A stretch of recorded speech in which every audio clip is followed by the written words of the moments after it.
तुम एक निर्दोष इंसान से जबरदस्ती जवानी के जोश में आकर के अपनी जवानी नहीं बर्दाश्त कर पाई। तुम उससे प्यार करना चाहती थी और वो इंसान तुम्हारे प्यार को ठुकरा दिया। आज तुम गुस्से में आ गई, एक बात नहीं मानी, उसको ले गई अपने पिताजी के कैद खाने में कैद करके रखी हो। बोलो बच्ची, ये बात सच है कि झूठी? हाँ माताजी, ये बात सच है, लेकिन ये बताइए माताजी कैसे होगा माताजी? देखो तुम्हारा सब दुख दूर हो जाएगा इसी वक्त। चलो रात दरबार में, जो इंसान कैद खाने में बंद है उसको वहां से रिहा करा दो, सारा पाप दूर हो जाएगा और तुम सुहागन भी बन जाओगी बच्ची। ये क्या कह रहे हो माताजी? हाँ बच्ची, देखो माताजी तब ये 4 दिन की जवानी है, तुम जवानी अपनी बर्दाश्त नहीं कर पाई हो। ठीक है, चलो इसी बात अरे सब कार खूने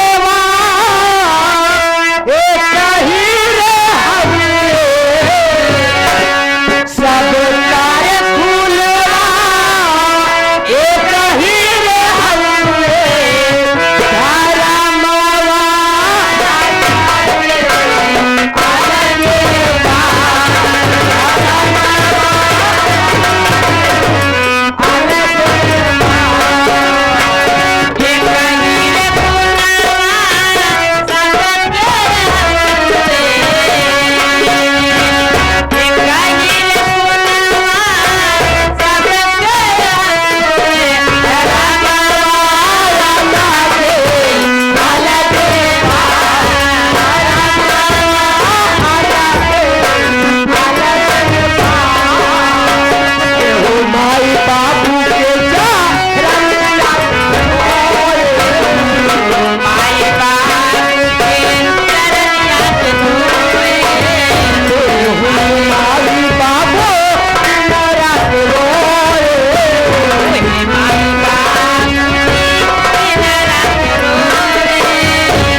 जी महाराज जी, जाओ उस मुसाफिर को कैद खाने से बाहर लाओ, आज उसकी फांसी होगी। जी महाराज जी।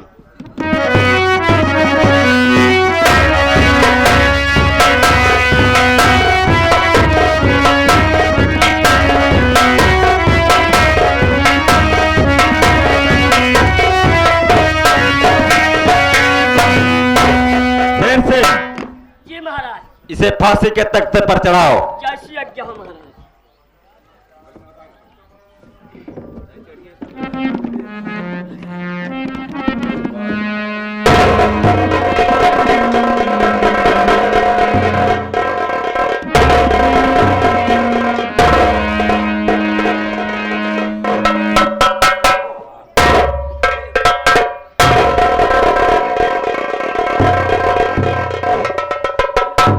मुसाफिर,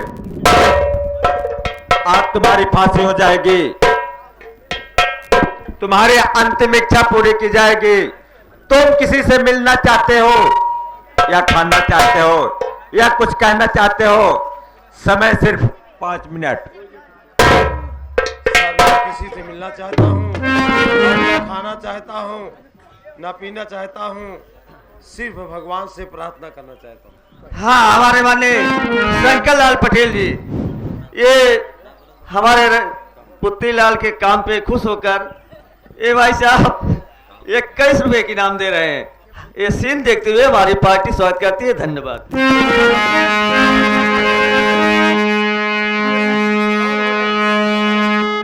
सारे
केदारनाथ पटेल वस्त्रालय काला प्रतापगढ़। ये भाई साहब ये सीन देखते हुए ये 21 रुपए की इनाम अदा करते हैं। हमारी पार्टी उन्हें हार्दिक स्वागत करती है। धन्यवाद।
आगे हमारे माननीय शंकर लाल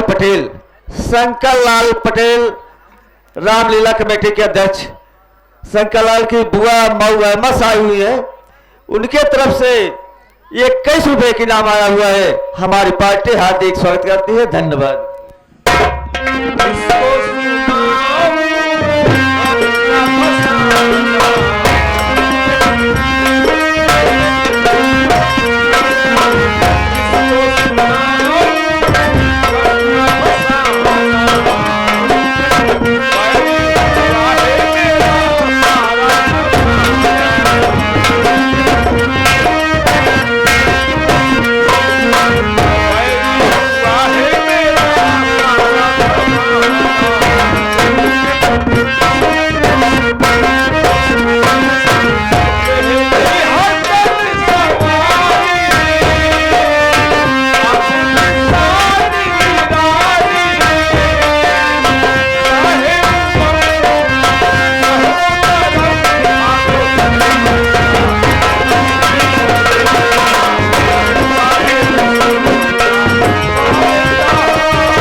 नंबर 1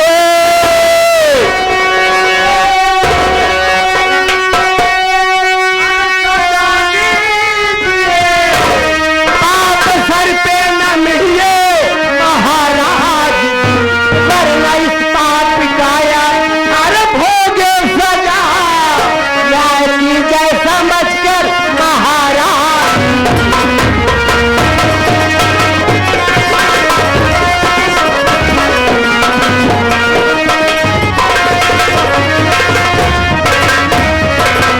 महाराज आप एक निर्दोष इंसान को फांसी के तख्ते पे चढ़ा करके अपने सर पे पाप क्यों में रहे महाराज? वो दोषी नहीं बल्कि निर्दोष है। आप तो अन्याय कर रहे हैं महाराज। आज मैं आपके दरबार में पहली बार देख रही हूँ जो आप अन्याय कर रहे हैं महाराज। ये निर्दोष है। हाँ महाराज। लेकिन जोगिन माता, इसे देखकर तुम्हारे आंखों में आंसू और इसे देखकर क्यों रो रही हो? महाराज मैं इन्हें देख करके नहीं रो रही हूँ। फिर किसे देखकर रो रही हो? मैं तो आपको देख करके रो रही हूँ महाराज।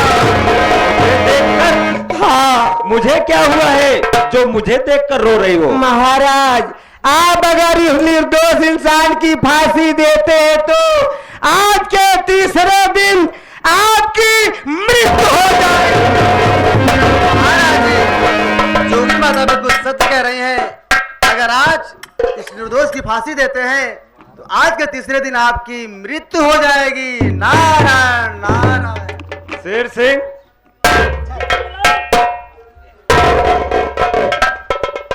यही बात जोगिन माता कह रही है, यही बात जोगी बाबा कह रहे हैं। जी महाराज। लेकिन जोगी बाबा मैं कैसे विश्वास कर लो कि ये निर्दोष है? महाराज जी अगर आपको मेरी बात विश्वास नहीं हो रहा है तो आप जिसके कहने पर इस निर्दोष की फांसी दे रहे हैं उसी को बुलाकर पूछ लीजिए। दूध का दूध, पानी का पानी खुद अलग हो जाएगा। इसकी फांसी तो मैं अपनी बेटी चंद्रकिरण के कहने पर दे रहा हूँ। तो महाराज जी आप अपनी बेटी चंद्रकिरण को बुलाकर पूछ लीजिए, सच्चाई सामने खुद आ जाएगी। ठीक है सेठ सिंह, मेरी बेटी चंद्रकिरण को हाजिर किया जाए। कैसे आज्ञा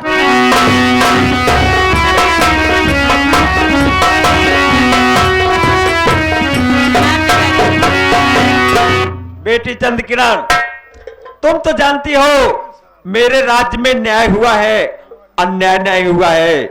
ये जोगिन माता और जोगी बाबा कह रहे हैं कि निर्दोष है। बेटी चंद्रकिरण, तुमको मेरी कसम, तुम साफ साफ बताना कि बात क्या है। ठीक है पिताजी। आपके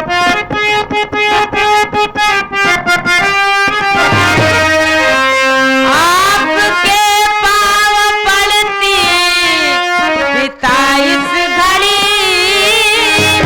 ए निर्दोष पिताजी ये सच कह रही, झूठा इल्जाम इन पे लगाई हूँ मैं, आपसे सच कहती पिता बस खबरदार रोक ले तू अपनी जुबान, देखना तेरी सूरत गवारा नहीं। एक निर्दोष को फांसी दिलवारे कर, पाप सर पे हमारे तुम मरवा नहीं।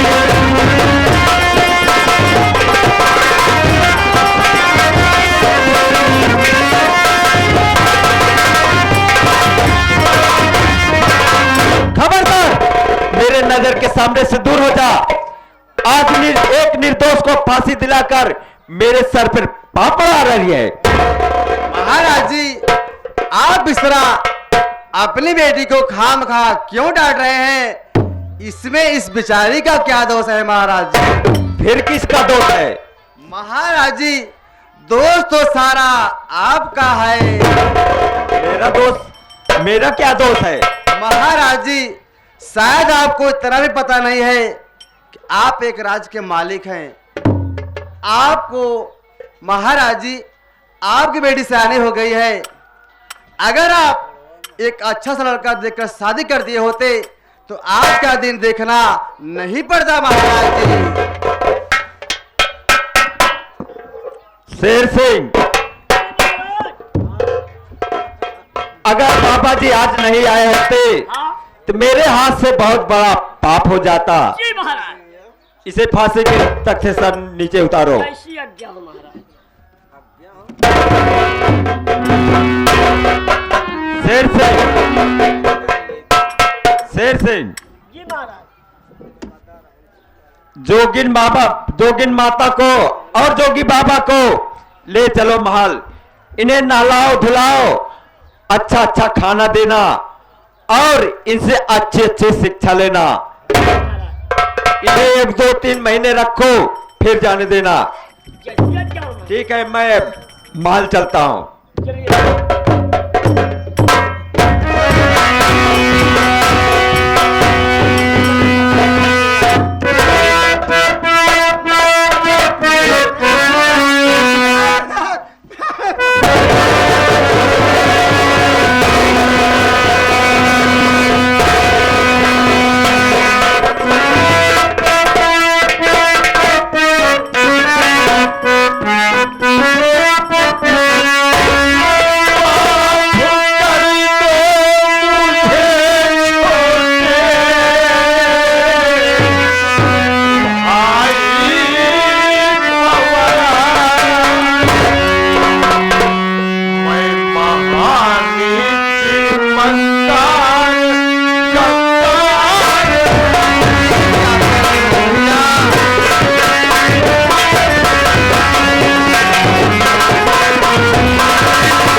दो मेरे भाई, मैं नीच हूँ, कमीना हूँ, हत्यारा हूँ, पापी हूँ। मैं भगवान के सामने क्या मुंह दिखाऊंगा मेरे भाई।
आप मेरा पाछू कर मुझे नरक में क्यों डालना चाहते हैं बड़े भैया?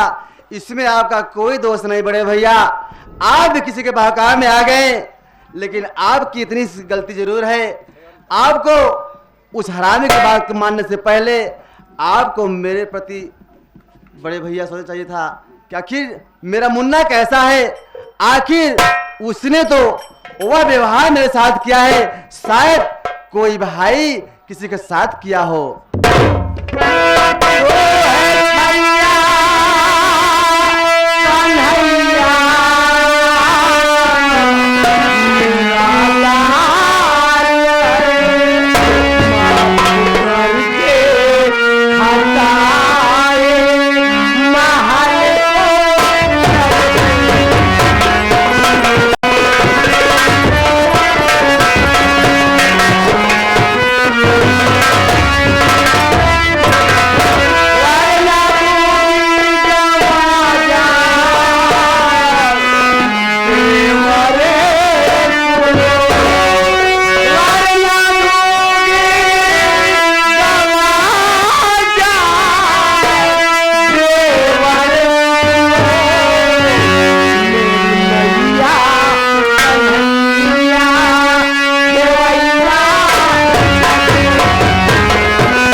पवन तू मेरा लाल है, एक खाता माफ कर दो और माफ करके महल को चलो और महल चल करके तुम अपनी शादी रचा लो। पवन क्या कह रहे हो भागीना? मेरी बात सुनिए।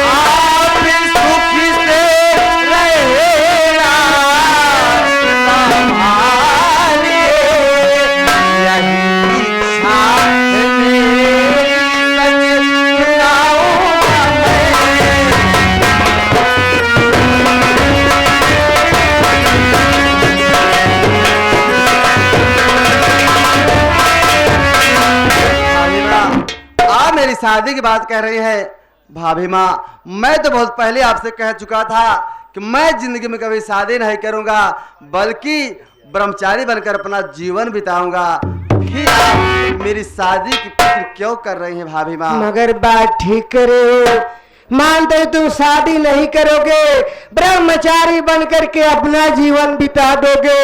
मगर मैं तुम्हारी भाभी हूँ, तुम्हारे सामने तुम्हारे बड़े भैया खड़े हैं। अपनी जिद छोड़ करके कम से कम राजमहल को चलो। पवन ये किसी का शौक नहीं कि इस अवस्था में कोई बाल ब्रह्मचारी बनकर अपना जीवन बिताए। आप तो जानते हैं कि बचपन में मेरे माता पिता नहीं रहे, उनका प्यार दुलार नहीं मिला, उनके बदले में आप सबका प्यार दुलार मिला। आप ही सब मेरे माँ बाप हैं, इसलिए मैं शादी नहीं किया। सोचा अगर मैं शादी कर लूंगा तो मैं आप सबकी सेवा से वंचित हो जाऊंगा, मैं अपने शादी में उलझा रहूंगा। इसी से मैं शादी नहीं करना ठीक नहीं समझा और मैं सोच लिया कि मैं अपना जीवन बनाऊंगा ब्रह्मचारी बनकर। इसी से मैं अपना शादी नहीं किया। भाभी माँ, क्या महल को नहीं चलोगे? भाभी माँ, आप कह रही हैं तो मैं सदैव के लिए तो महल नहीं चलूंगा, लेकिन कभी कभी दर्शन देने के लिए अथवा दर्शन लेने के लिए जरूर आऊंगा। ठीक है पवन, जहाँ रहो खुशहाल रहो। ये तुम्हारी भाभी कुमार तुम्हारे लग जाए, तुम्हारे ऊपर कभी किसी प्रकार का दुख तकलीफ संकट आने न पाए। भाभी, लेकिन पवन, क्या बात है बड़े भैया? तुम तो ये कह रहे थे कि मैं अपनी शादी नहीं करूंगा, अब भी यही कह रहे हो कि शादी नहीं करूंगा, लेकिन ये तुम्हारे पास अरे में बाबा, लड़की कौन सी कहिया है? करवा। ये क्या कह रही है? बड़े भैया, मैं आपसे सच ही कहा था कि मैं जिंदगी में अपनी शादी नहीं करूंगा। बड़े भैया, मैं आपको छुड़ाने के लिए इस लड़की से शादी करने का नाटक किया था। बड़े भैया, मैं शादी नहीं अरे कर जल्दी करता भी आवा, परेशान है तू। यहाँ बकबकाता है बिना देवर, फालतू एक ऐसी लड़की है बार बार शादी की बात कर रही है, लग रहा है एकदम जवानी के जोश में आ गई है। भाभी माँ, जल्दी करो बाबा, आ चलिए मऊ तू चले प्रयागराज। बड़े भैया भाभी, आप लोग चलिए तोरे महल। तो शर्म लिहाज बा, ये भैया भाभी खड़ा है, तू शादी की बात करत हूँ। बड़े भैया भाभी, आप लोग चलिए महल, मैं इसे समझा कर इसे भगा दूंगा। आप इसकी चिंता मत करिए बड़े ठीक भैया। है, जैसे तुम्हारी मर्जी हो वैसे। बाबा बाबा देखिए राजा किरण, जो आपके दिल में चल ननका। एक शादी का सपना था, जरा सोचो, एक सन्यासी कभी शादी कर सकता है कि जो मैं करूंगा? देखो, नहीं, अब तुम्हारा तुम्हारे क्या है? पिताजी की आंखें खुल गई है। अब तुम्हारी शादी एक अच्छा सा लड़का देखकर तुम्हारी शादी कर देंगे और तुम्हारा जीवन खुशहाल हो जाएगा। हम तोरे साथे शादी करब, ठीक बा? ये बात माने रहा तू जब जबर कहा चलता काहे नहीं बिया? ना तो ना करते कैले तहने तियो। हम कहिए हम छोट है, आप लम्बा है, पहुंची न पाओ, और 10 कुर्सी रखब तब पहुंच पाओ। तो हाँ बाबूजी, ये रही हमारे मास्टर श्री दयाराम जी के द्वारा खेले गए संगीत, जिस संगीत का नाम था दोस्त ही दुश्मन, दोस्त ही दुश्मन उर्फ जवानी की भूल। बाबूजी, अगर हम कलाकारों से